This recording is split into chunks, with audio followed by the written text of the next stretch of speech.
আসসালামু আলাইকুম, কেমন আছেন সবাই? নতুন একটি ভিডিও নিয়ে আবারও চলে আসলাম হাইফাস হরোস্কোপ থেকে।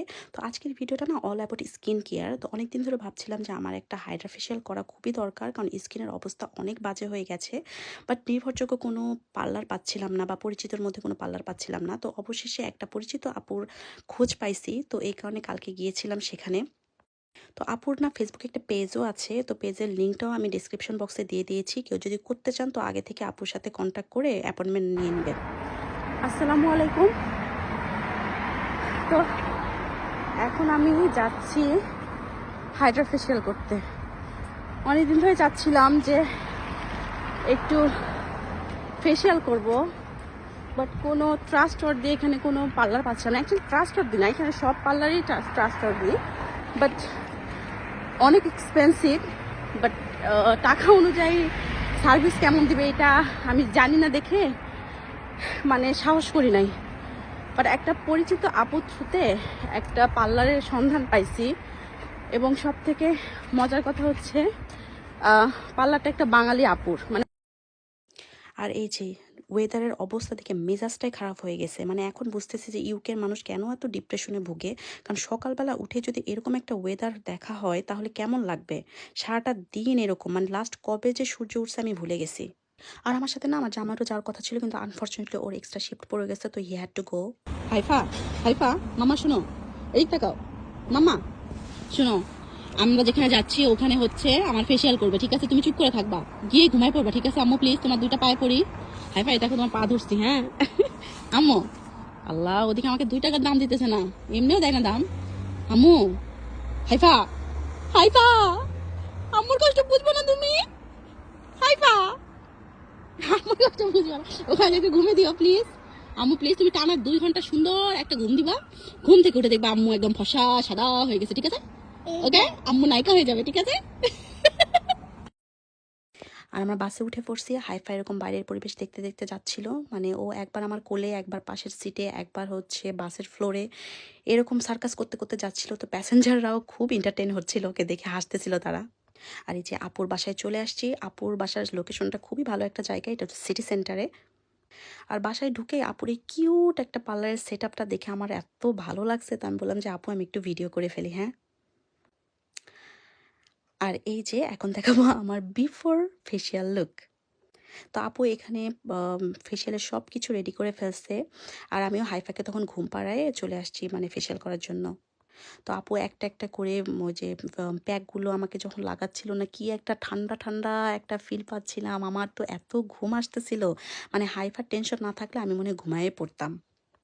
আর যেই না আপু ফেসিয়াল শুরু করছে, হাইফা ঘুম থেকে উঠে গেছে। পরে ওকে আবার মানে আমাদের এই রুমে নিয়ে এসে ওকে মোবাইল, চিপস, চকলেট, বিস্কিট সব কিছুতে বসায় রাখছি। ও কোকোমেলন দেখতে দেখতে আর কি মানে চিপস খাচ্ছিল।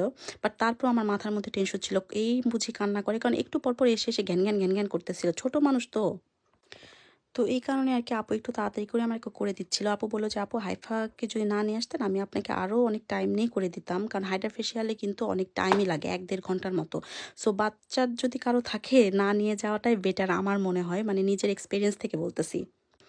আর এই যে আপু যখন আমার মুখে প্যাক-ট্যাক লাগাচ্ছিল না, তো হাইফাও ভয় পাচ্ছিল। ও মানে অনেক কান্নাকাটি করতেছিল। তো মাঝপথে দেখা গেছে হাইফাকে আমি আমার পেটের উপর একবার বসায় রাখতেছিলাম। আবার ওকে একটু মানে সেটল ডাউন করার জন্য আমাকে বারবার ওর কাছে যেতে হচ্ছিল। মানে খুবই মানে ডিস্টার্বিং একটা বিষয়। বাট কিছু করার নাই, মায়েদের জীবন এইরকমই। বাট আমি অনেক এনজয় করতেছিলাম ফেসিয়ালটা অ্যাকচুয়ালি, মানে খুবই সুদিং ছিল ফেসিয়ালটা। আর আপু খুবই যত্ন নিয়ে করে দিতেছিল, তো মানে আরাম লাগতেছিল আমার অনেক। তো আমি এই ফার্স্ট মানে হাইড্রা ফেসিয়াল করছি। অ্যাকচুয়ালি আমি ফেসিয়াল জীবনে মনে হয় 2 বার করছি কলেজে থাকতে, এরপরে আর করা হয়নি।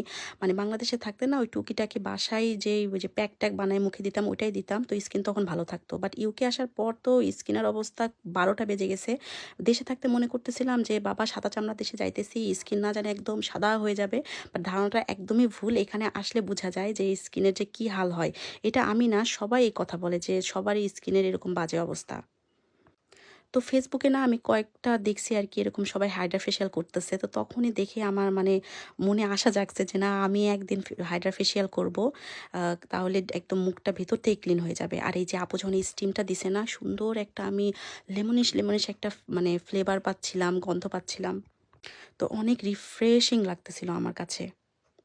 তো ফেসিয়াল করতে, করতে না আপুর সাথে একটু, একটু করে গল্প করতেছিলাম। তো আপু বলল যে আপু বিউটি থেরাপিস্টের একটা কোর্সও করতেছে পোর্টসমাউথ কলেজে। তো কলেজের নামটা আমি ভুলে গেছি। তো এই কারণে না আমি আরো নিশ্চিন্ত হয়ে গেলাম যে না মানে আপু তো সবকিছুই জানে। আর দেশেও মেবি আপুর একটা পার্লার ছিল। আর আপু কিন্তু আমার পূর্ব পরিচিত। আমি আর আপু মানে ইউকেতে আসার পর ফার্স্ট মানে যে জবটা করেছিলাম আপু আমার কলিগ ছিল। আর আপু বলল যে আপু হচ্ছে হেয়ার ট্রিটমেন্টও করে দেয়। দেন অন্য আরো কি, কি যেন ফেসিয়াল আছে ওসবও করে। Then hair spa, hair colour, hair rebonding, তারপর ভ্রু pluck, then ear piercing, nose piercing, তারপর হচ্ছে পেডিকিউর, ম্যানিকিউর। তো আমি আপুকে বলছি যে আপু আমি এই মাসের লাস্টের দিকে আবার আসবো আপনার কাছে পেডিকিউর, ম্যানিকিউর করতে। তো আপু একটু ব্যস্তই থাকে কারণ আপু হচ্ছে একটা কোর্সও করতেছে বিউটি থেরাপিস্টের, আবার জবও করে। তো পাশাপাশি হচ্ছে আপু এই পার্লারিং এর এই কাজগুলো করতেছে। তো এই কারণে আপু বলছে যে আসার আগে লিস্ট আগের দিন আমাকে একটু কনফার্ম করেন, তাহলে আর কি ভালো হয়, আমি টাইমটা বের করতে পারবো। আর এই যে এই মেশিনটাতে যখন আপু একটু ক্লিন করে দিচ্ছিল না, একটু আর্থিং এর মতো সাউন্ড হয়। তো হাইফা অনেক ভয় পাইছিল তখন, ছোট মানুষ। তো তখনই আমি ওকে কোলে নিয়ে আর কি আমার পায়ের উপরে একবার, পেটের উপরে একবার বসায় রাখতেছিলাম। তো আর এই ভিডিওটা করার মানে কারণ হচ্ছে কয়েকটা আপু আমাকে বলছিল যে আপু আপনি আগে যদি পার্লারে যান, দেখেন কি অবস্থা, আমাদেরকে জানায়েন, তারপর আমরাও যাব। তো মনে করলাম যে ভিডিও একটা বানায় দেই, তাহলে হচ্ছে আপুরা দেখবে, সবাই একসাথে জানতে পারবে আর কি। আর আমারও একটা ভিডিও করা হবে। তো নিজেকে না অন্যান্য ব্লগারদের মতো মনে হচ্ছিল যে যারা এই যে স্কিন কেয়ার টেয়ার করে আর হচ্ছে ভিডিও করে না। তো ভালোই লাগতেছিল আর কি।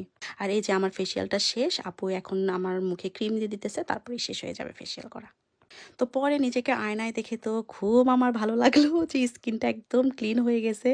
নায়িকা, নায়িকা ফিল হচ্ছিল। তো আমার মনে হয় প্রত্যেকটা মেয়েরই না এরকম আর কি নিজেকে একটু সময় দেওয়া দরকার। সেটা স্কিন কেয়ার করেই হোক বা কোথাও ঘুরতে যেয়ে হোক, তাহলে মন মেজাজ খুবই ভালো থাকে। এই যে আমার স্কিনটা উফ করে আসছি ফেসিয়াল, কি যে ভালো লাগতেছে আমার। মনে হচ্ছে যে মানে আমার ফেসে কত ময়লা ছিল সব মানে আর কি বের হয়ে গেছে, অনেক রিল্যাক্সড লাগতেছে। থ্যাংক ইউ আপুকে, আসলে থ্যাংক ইউ। আমি প্রতি মাসে এখন করব।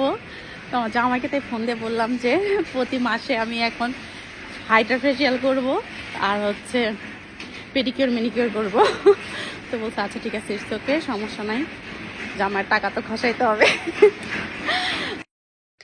সন্ধ্যা হয়ে গেছে তখন, সিটি সেন্টারের দোকান টোকান সব বন্ধ হয়ে গেছে, 6টা বাজে অলরেডি।